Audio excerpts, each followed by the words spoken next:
Hi everyone, I'm retired meteorologist Pat Prokop here in Savannah, Georgia. Today is Sunday, September 7th.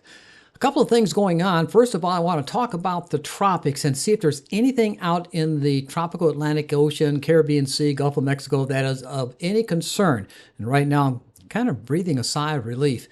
Other than that, there's a front passing across the area. If you're in the coastal counties, you're probably hearing thunder and or heard thunder, and you're going to be hearing thunder overnight as well. But then as that front moves offshore, the winds are going to swing around to the northeast, and that's going to be bringing in coastal air to the region, and that's going to cause the tides to be riding a little bit higher. Meanwhile, tonight's the full moon.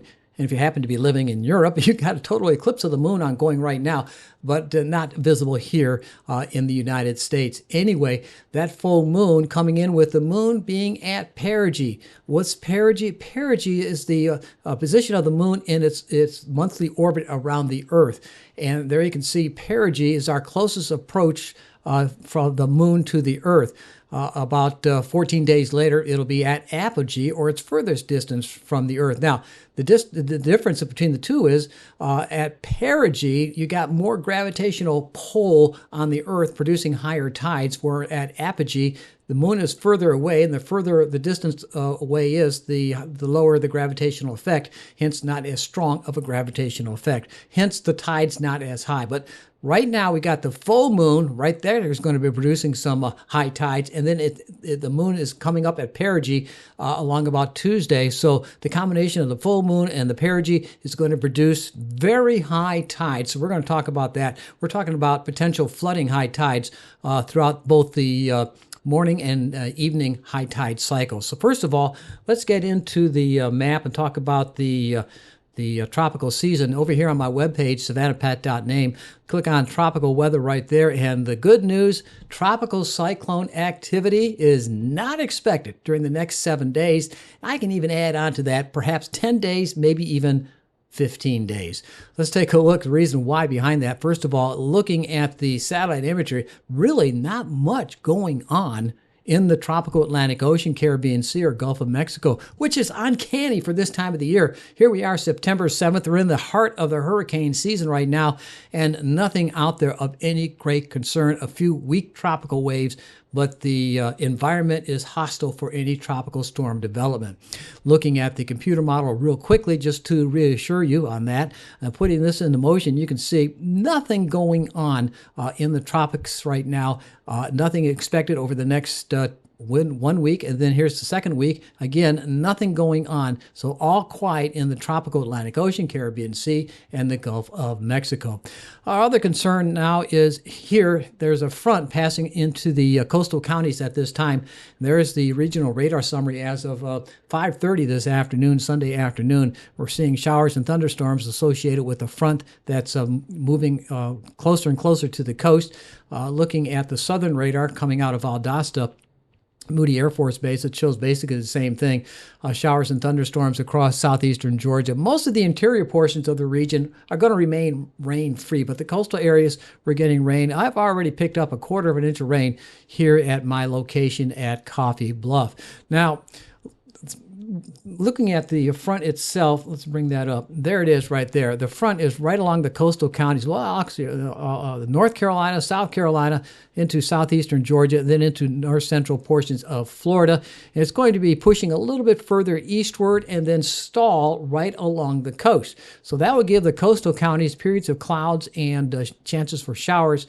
Once the front passes, the chance for thunderstorms will decrease dramatically, so it's mostly just showers, scattered showers at that. Again, most of the areas to the west of the coastal counties probably won't see any rain associated with this at all. But once again, as this front pushes off to the east-southeast, the winds will be shifting from the southwest to the northeast. Let's take a look at that in the model right here. And here we are.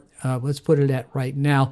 And there's the front passing eastward, and you see not much in the form of winds across the coastal areas. But then as the time progresses into Monday, the winds begin to swing around from the northeast and begin to pick up a little bit in velocity. But look at this long fetch of winds coming down from the mid-Atlantic coastal states all the way down into the northeastern Florida. What that is going to do, it's going to be holding up the tide and actually pushing the tide inward just a little bit more. So we're going to have to keep an eye on that, because that's going to be producing some very high tides. As I mentioned, the moon is at full and at perigee, so super high tides. So with that, let's take a look at the tide charts again on my website, savannahpat.name. Scroll down to tide calculator, and here it is right there. Just click on get your tide, and there we have those tides for the next several days. You can pick it out for 10 days. It defaults to 10 days. You can go out to 30 days. You can look at for the entire year. Even next year, you can look at the values of the tide. But anyway,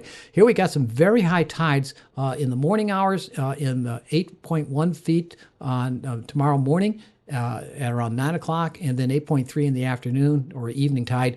And then the next several days, all of this week, as a matter of fact, the morning high tide into the early afternoon will be at 8.5 feet, thereabouts, in 8.5 feet variable. However, with that northeast fetch of wind continuing to hold the tide in, our tide values could perhaps be as much as a foot to a foot and a half, maybe even 2 feet higher. I don't think they're going to be 2 feet higher, but about a foot and a half to a foot. Now, at 8.5 feet, you add a foot and a half to that, that's 10 feet right there. Now, flooding occurs when the tide gets between around 9.6, 9.8 feet, depending on your location. U.S. Highway 80 over from Lazaretto Creek over to the Bull River in Chatham County, that floods at about 9.8 feet. So if the tide gets above that, we'll have what's known as clear weather flooding tides. And we possibly can see that all of this week, particularly during the morning high tide cycle. A little lesser of a chance during the evening high tide value. So we'll have to keep an eye on that. So this is going to be something to watch very carefully, particularly if you're commuting on the coastal areas and the islands, either going from inland to the islands or islands back to inland. Watch out for those high tide times. You might have road closures during those times. And also the lagoons and the tidal creeks, they'll be all filled up to the top or perhaps even overflowing at times. So the good news is that the hurricane situation is nil right now. Nothing going on, and I'm not expecting anything for the next several days. Maybe next couple of weeks, well, we may get away scot-free during the peak of the hurricane season with no tropical storms. That's the way it's looking right now. But, well, you know, things can change, but right now I don't see the change, but we'll keep an eye on it for you just to make sure. So thanks for all those who have been supporting my pages, my page and my channel. You saw your names earlier in the beginning of this video. And once again, I'll keep you posted, and watch out for those high tides and those showers in the coastal counties. Until next time, see you. Bye.